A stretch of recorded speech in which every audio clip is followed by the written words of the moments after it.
Halo everyone, balik lagi dengan Bung Harson dan Bung Bonaidi. Kita bahas Liga Domestik ya. Yang pertama dari IPL, MU gagal menang ya, imbang lawan Nottingham ini. Ya, ini setelah 3 kali kemenangan beruntun ya. Betul. Sayang sih dia udah sempat gol Ya. dulu di babak pertama kan. Amat ya kalau nggak salah, Ya, Diallo ya. Diallo. Tapi di comeback di babak kedua padahal baru mulai menit 48 sama menit 50. Jadi dia 3 menit 2 gol kan. Ya. Harusnya apa ya, MU bisa menang lah. Ya, mempertahankan kemenangan sih. Trennya lagi positif ya kan. Dan ya balik lagi sih, Nottingham juga kayaknya kesetanan juga mainnya ya. Karena kan berapa kali dia ganti pelatih juga, kehilangan poin. Negatif ya sebenarnya. Udah terancam degradasi kan. Betul. Jadi mungkin ini momen ya buat Nottingham juga bisa mencuri poin kan. Harusnya sih MU bisa balik lagi ya, track awal menang lagi ya, untuk musim depannya, minggu depannya lagi. Lawan Spurs tapi ini main di Spurs nih. Ya, keunggulan MU kan dia nggak main di Eropa ya. Betul. Jadi untuk stamina dan mungkin kesiapan bisa lebih ya. Tapi balik lagi, Spurs kan lumayan lah kalau konternya. Spurs lagi ada modal ya. Di Champions dia menang 4-0 ya kan. Tinggal siapa yang bisa membaca permainan ya kan. Adu taktik aja dari Amorim sama siapa? Pelatihnya Thomas Frank. Ya, Thomas Frank ya kan. Karena Spurs juga di kandang ya emang belum, sebenarnya Spurs juga kemarin sempat kalah ya dengan Chelsea ya. Mengejutkan juga itu, nyerang-nyerang tapi malah kalah ya. Mungkin bisa ditiru sih. Mungkin betul. MU nih kalau dari Chelsea gimana pendekatannya kan. Atau dia lebih sabar mainnya ya kan. Karena pasti ngotot ya Liverpool Spurs di kandang sih. Pasti akan nekan dari awal, dari kick off dia langsung nyari momen untuk mencetak gol duluan. Kalau saya lihat sih kipernya udah agak mendingan sih. Lamen ya, kipernya MU ya. Paling tidak dia nggak bikin kesalahan yang fatal lah. Prediksinya gimana nih lawan Spurs? Imbang atau menang? Saya sih agak cenderung ke MU nih untuk ya. Mungkin akan menang skor tipis lagi kayak Chelsea 1-0 lah. Betul. Atau paling tidak beda-beda 2-1 gitu, 1-0. Ya, apakah Amorim bisa konsisten lah ya ini? Ya, Amorim ditunggu ini sih. Paling tidak sampai Desember aja. Iya. Karena ini udah mulai periode berat ya untuk Liga Inggris. November, Desember ini ada Champion, nanti Desember ada Carabao sama FA udah mulai main kan. Satu minggu itu mungkin bisa 2 game atau 3 game ya kalau untuk yang udah nggak main di Champion. Nextnya ke Liverpool ya, menang akhirnya lawan Aston Villa di Anfield ya ini. Ya, Liverpool akhirnya bisa dapat poin 3 kan. Dan Aston Villa sih juga masih belum konsisten sih mainnya. Terutama Watkins ya. Watkins itu nggak kayak musim lalu sih. Udah hilang magisnya atau gimana ya. Jadi nggak ada kemarin juga ketinggalan terus kan Aston ya. Dan untuk Liverpool paling enggak ini jadi modal ya, titik balik sih. Ya kan, titik balik buat next match. Dan dia kan udah banyak hilang poin ya. Dan meskipun sekarang masih peringkat 3 ya, tapi jarak antara di atasnya tuh kayak Arsenal, City jauh juga. Ya, terutama Arsenal sih kan. City juga beberapa kali hilang poin ya. Tapi kalau Arsenal kan konsisten ya. Selama ini ya lebih konsisten ya. Dan dia clean sheet-nya juga dijaga kan untuk Arsenal ya. Nah, itu juga PR-nya Liverpool ya. Nggak gampang kebobolan ya. Terutama kayak Van Dijk itu kan sering telat covering gitu kan. Itu. Nextnya ke City ya, dia menang. Ya, City lawan Bournemouth ya. Ada 2-0. Iya, 2-0. Haaland ya. Haaland dua-duanya assist Cherki. Jadi ini udah nyetel sih. Jadi 3-0 Iya. sama 3-1 satu 3 Bournemouth iya cetak 1 gol. 3-1. Dan Cherki 2 assist, 1 Foden assist ya kan. Iya. Nah ini Cherki juga udah balik lagi dari cedera kan. Si Cherki dan terbukti di tengah itu apa ya, 2 playmaker lah. Iya. Foden dan Cherki itu bisa main bareng ya. Klopp sih kayak, tapi digantinya Reinders itu nggak bisa main kan, cedera ya. Terus karena sekarang dia pakai defensive midfielder itu si Nico Gonzalez ya. Iya, Nico. Ya ini bisa jadi opsi untuk serangannya City sih.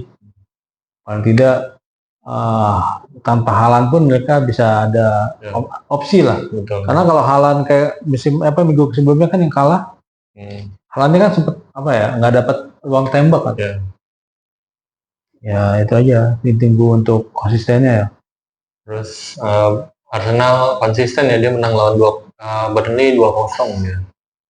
Iya, lawan Burnley harusnya sih bisa lebih ya. Betul. Bisa lebih 2 gol sih. Dan lagi-lagi dari bola mati kan, set piece sama dari yang ngeres itu tendangan bebas ya. Jadi ini emang keunggulannya Arsenal lah selama ini ya. Dia dari bola mati dan corner ya. Betul. Dia bisa manfaatkan. Malah open play-nya kurang kalau saya. Kayak dari Gyökeres sampai sekarang masih tunggu golnya, masih seret kan. Gyökeres, Saka juga. Timbul tenggelam ya kan. Eze juga. Malah yang lebih produktif itu Gabriel. Gabriel, Frimpong ya kan. Declan Rice yang dari second line gitu kan. Terus di tengah ke depan malah ya mungkin kalau dari hasil katanya kurang ya. Karena nggak ada yang menggolin. Tapi yang penting cukup 3 poin aja sebenarnya. Jadi modal ya. Kalau Arsenal ini sampai Desember aja dia nutup peringkat 1, mungkin dia bisa juara sebenarnya kalau habis. Karena penyakitnya Arsenal tuh habis bensin. Iya, habis bensin ya. Bensin dia berapa kali unggul, 49 Pak. Iya. 9 atau 10 yang dia dibalap Liverpool kan. Iya, apalagi Liverpool udah mulai bangkit ya. Liverpool udah mulai ada perlawanan lah ya. Buat balik lagi, ya kan. Tinggal ditunggu aja sih untuk Arsenal ya. Tetap bisa clean sheet nih. Pertama pertahankan kuartet lini belakangnya itu ya, tetap mainnya padu sih. Kalau saya sih favoritin Arsenal juara sebenarnya musim ini. Iya. Antara Arsenal City ya, tapi emang masih udah berat ke Arsenal ya. Iya, udah berat banget ke Arsenal sebenarnya. Untuk transfer juga dia paling lengkap kan. Iya, beli striker kayak Gyökeres, terus sayapnya juga dibeli backupnya kayak Eze. Iya. Makanya kalau hal apa yang bisa menggagalkan juara Arsenal kan? Backnya juga sebenarnya. Iya. Backupnya juga ada. Dan kita udah sapi dari bagusan ya kan. Makanya masih ada Lewis Kelly sama Ben White. Kalau ada match ugly loss nih kacau banget Arsenal sampai kepleset ya. Iya, di champion juga nggak kepleset ya. Sampai 2 musim ya kayak gitu. Iya. 2 musim atau mungkin 3 musim. Nyaris gitu loh. Iya, nyaris. Sayang banget. Oke, nextnya kita terbang ke Italia, Serie A ini Lazio akhirnya menang ya lawan Cagliari ya. Iya, Lazio akhirnya bisa 3 poin lah. 3 poin ya kan. Imbang, kalah ya. Dapat momen sih. Kalau kita dia bisa dapat poin 3 di kandang sendiri. Betul. Ya.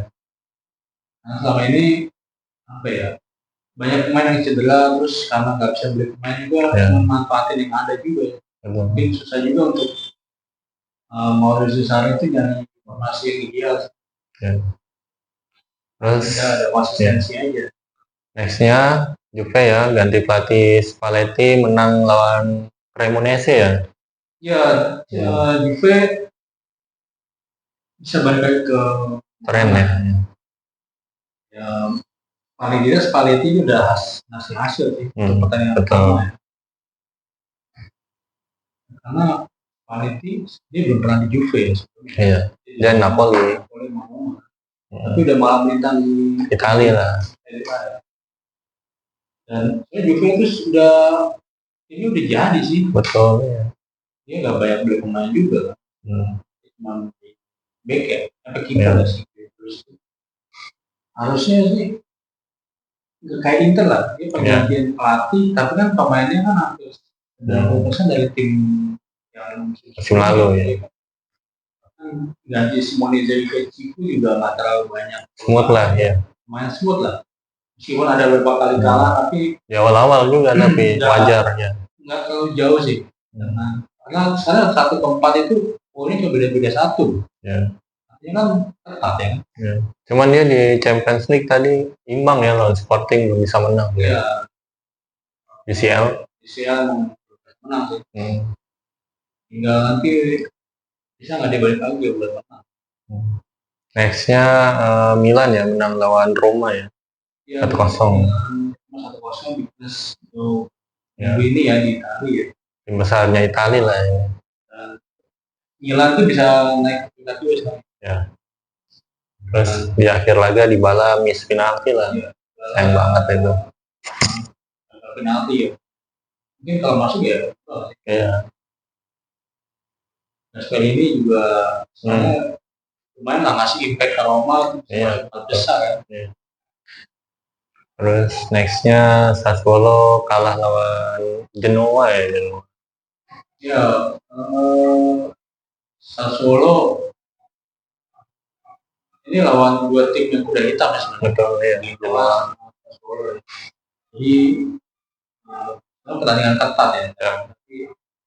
Golnya cuma 1 kan. Ya, 2-1 kayaknya tuh, selisih 1. Iya. Dan Ijes tuh kemarin kan banyak disorot. Ya untuk defense dia agak kurang sih. Ya.